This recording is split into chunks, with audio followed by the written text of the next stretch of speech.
Hayyeega Dr. Gitaachoo gara keessanitti deebi'uu kiyya. Gaaffii kan biraan isiniif qaba. Mee waan beektanirraa ka'uun mee Oromoo fi amantaan Ortodoksii kun bu'uurarraa maal dogoggora maalii qaba? Mee maal beektu? Maaliif immoo Oromoo akka ittiin cunqursa biyya sana keessatti? Rakkoomti Oromoo iyyuu mana amantaa sana keessa waan jiru natti fakkaata. Inni guddaan. Maal rakkoon amantii Ortodoksii kun Oromoo fi Oromiyaa keessatti akka isin ilaaltanitti. Mee kanarraa xiqqoo ishee nuu dubbadhaa.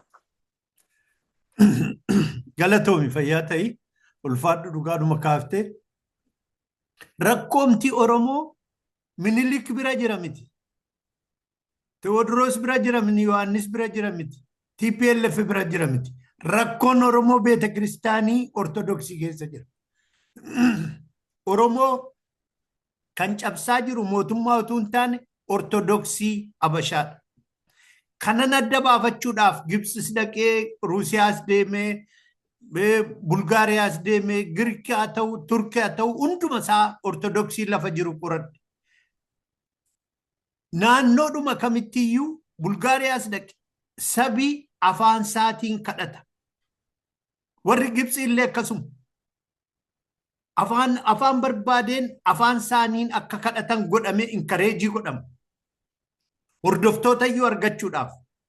Ortodoksiin Itoophiyaa ofii isheetiin of ajjeesaa jirti. Ortodoksiin Habashaa.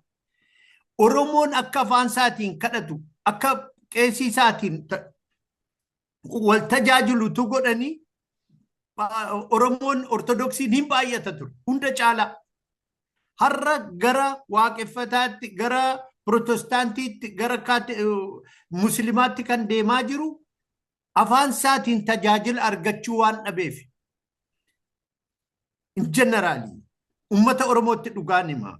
Ortodoksiin Habashaa waldaa amantaa miti.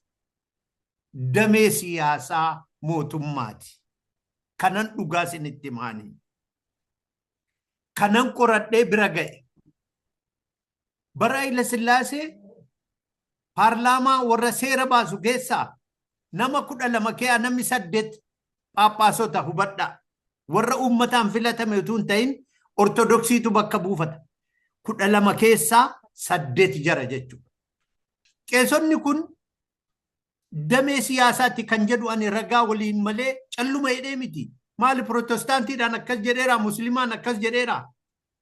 Lafa fuudhanii akka isaan godhaa turan, lafa keenya nurraa fuudhanii deebisanii ittiin awwaalamuudhaaf nu kaffalchiisaa turanii. Kana qofaa miti. Isaanii baachaa baane, isaan nyaachisaa baane, waan oomishnurraa isaanii kennaa baane, isa cheerchiidhaaf kennamu utuu hin taane qeesiidhaaf akkas kennaa turre. Boqqolloo uummatarraa guuranii gurguru keesson buna uummatarraa guuranii gurguru. Isa nuti itti baannu ganama hundaa dura mana qeesiitti agadaa geessee yookiin boqqolloo geessee yookiin shumburaa geesse. Shumburaa asheetutu nafin baaqilaa asheetutu nafin baannee geessinee eddasii mana barumsaa dha. Kana qofaa miti. Hunduma biyya addunyaa wal bira qabee amantaan Ortodoksii lafallee akka nu hin qotne godhani.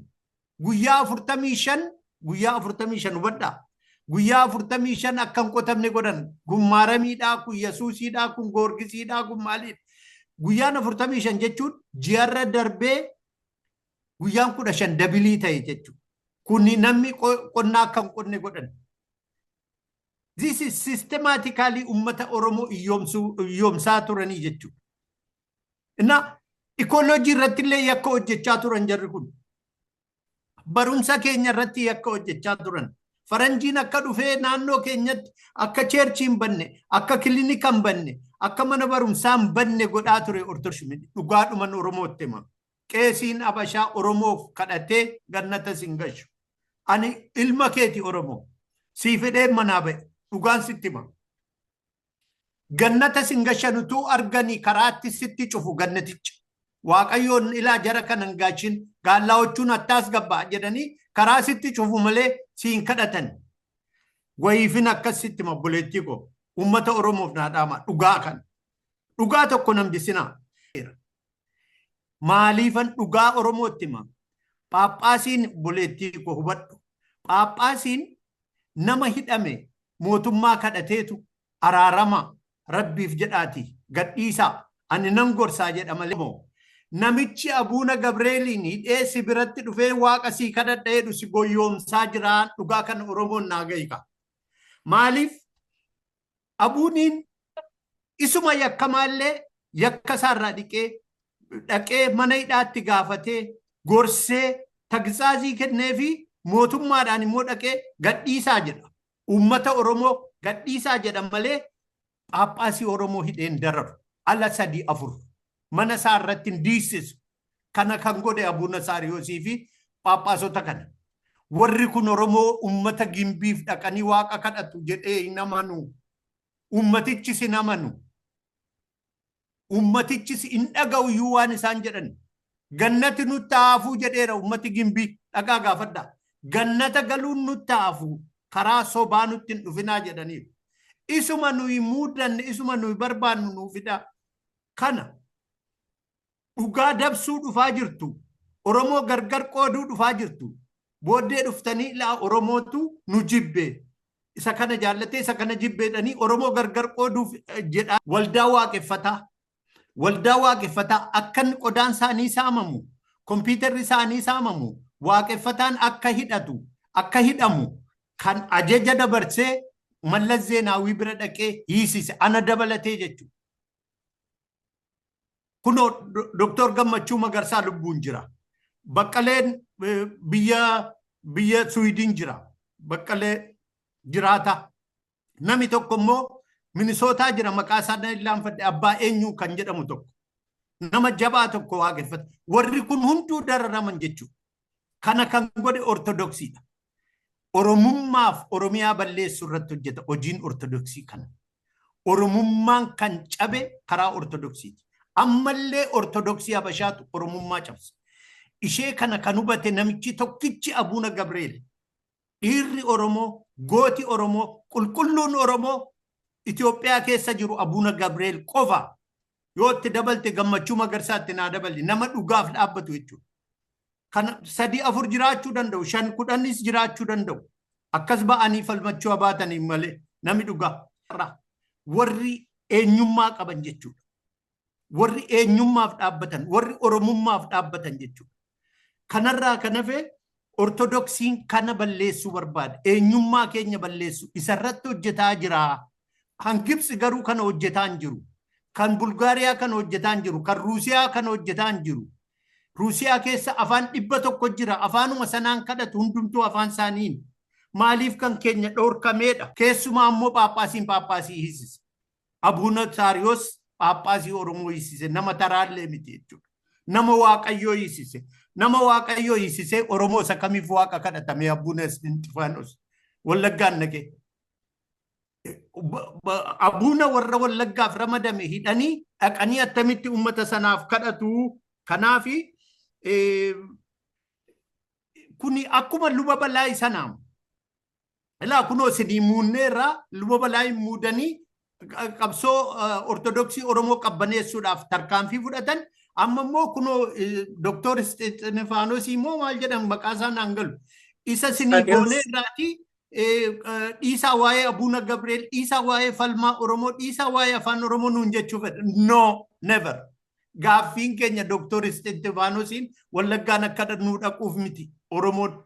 Gaaffiin Oromoo inni dhaabbate waldaan walooma Oromiyaa, Ortodoksii Oromiyaa maqaa teessoo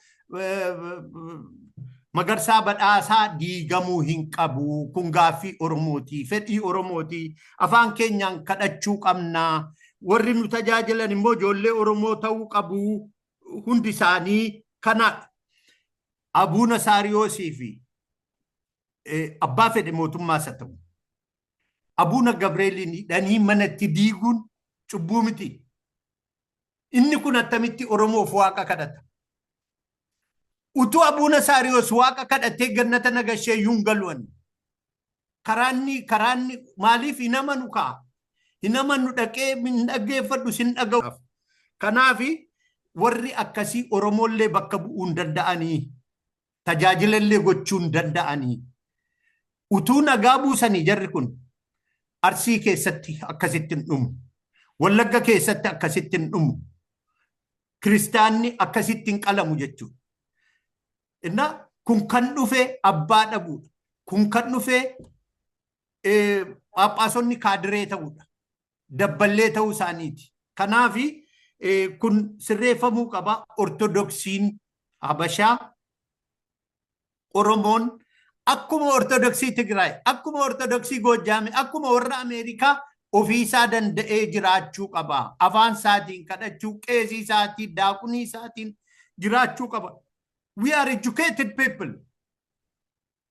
Namichi Ameerikaa simbira jiru, inni maqaan isaa Pheexroos, Abuna Pheexroos maal jedhe?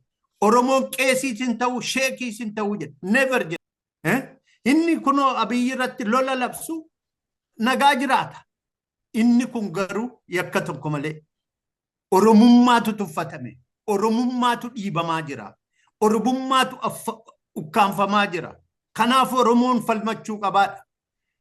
Daanyonni Oromoo guyyaa tokkoon gaafatamtu. Waaqa birattis lafarrattis Oromoo hundarratti kan xiyyeeffatedha. Abuna Gabriel qofaa miti. Kanuma Oromoon akka nuu beeku barbaanne. Kanammoo torbeedhaanis guyyaanis sa'aatii 24 iyyina mirgi Oromoo karaadhuma hundaa cufamu. Karaa beeta kiristaanis, karaa dinagdees. Oromiyaan karaan qabu bar. Lafa warqeen guuramu, lafa bunni guuramu karaan qabu. Deemi Naqamteedhaa kaatee Gimbii ga'uu hin dandeessu. Gimbiidhaa kaatee Dambidoolloo ga'uu hin dandeessu. Lafa warqeeti, lafa... Kanaafi waan hundumaa har'a dubbachuu hin dandeenyu dinagdeedhaan Oromoon miidhamaa jira. Amantaadhaan Oromoon miidhamaa jira. Aadaadhaan Oromoon dubbiin. Oromummaa balleessuudhaan dubbiin. Malee waa'ee amantaa miti. Oromoon akka kanatti gannata galuu hin danda'u. Abashaamti immoo kadhattee gannata nuun gashitu. Kanuma beekaa bakka jirtani. Hin dhaqinaa qeesiidhuma Abashaa bira hin dhaqinaa. Oromoon kana maallaqa sin kennin cheerchii isaanii sin dhaqinaa. Kunoo Abuna Gabriel achuma mana hidhaa taa'ee nuufa kadhatu. Yoo gallatee mana hidhaa taa'ee nuufa kadhatu akkuma jedhe. Hidhamee mansinii kadhadhaa jedhe. Yookaan immoo yoo na ajjeesan immoo siidaa koo laalaati ittiin waaqa kadhadhaa mana keessanitti jedhe. Kun dhugaadha. Kanaaf dhugaa kanaa falmachuu keessanii fi riili galatooma waanuma hundaa amma dubbannee fixuu hin dandeenyu malee yakki Oromoo irratti godhamaa jiru, dhiibbaan Oromoo irratti godhamaa jiru, waraanaan, lolaan, barnootaan, barnooti Oromiyaa badeera tootaalii. Oromiyaa keessatti tajaajila fayyaa dhabeera uummanni Oromoo jechuudha. Oromoon walirratti falmachuu warra dadhabe jechuudha. Kanaaf waggaa 160 garboomni waan xixinnoo uummata xixiqqoodha. Uummata maqaan qabne, biyya hin qabne, lafa hin qabne. Lafa Amaaraa, biyyi Amaaraa, sabi Amaara jedhamu hin jiru. Kanatu nu bitaa jira. Zen Tigree, next is Guraage. Kanaafi Oromummaa irratti duula godhameedha. Abuna Gabriel irratti duulli deemaa jiru. Malee Abashaa jalatti nu deebisuudhaaf deema. Abbaan Saariyoosi, Doktor Steefaanos sun. Kanaaf Oromoof kadhatee gannata sin gashuu jedha Oromoodhaan. Galatoomii politiku. Dr. Getaachoo guddaa galatoomaa yaada gadi fagoo akkasittiin laphee namaa keessatti hafu kana waan dubbattanii ulfaadhaa. Egaa hordoftoonni miidiyaa mootuu warri miidiyaa kan hordofaa jirtan kallattiidhaanis al kallattiidhaanis ulfaadhaa galatoomaa nu hordofaa jechuun ergaa keenya.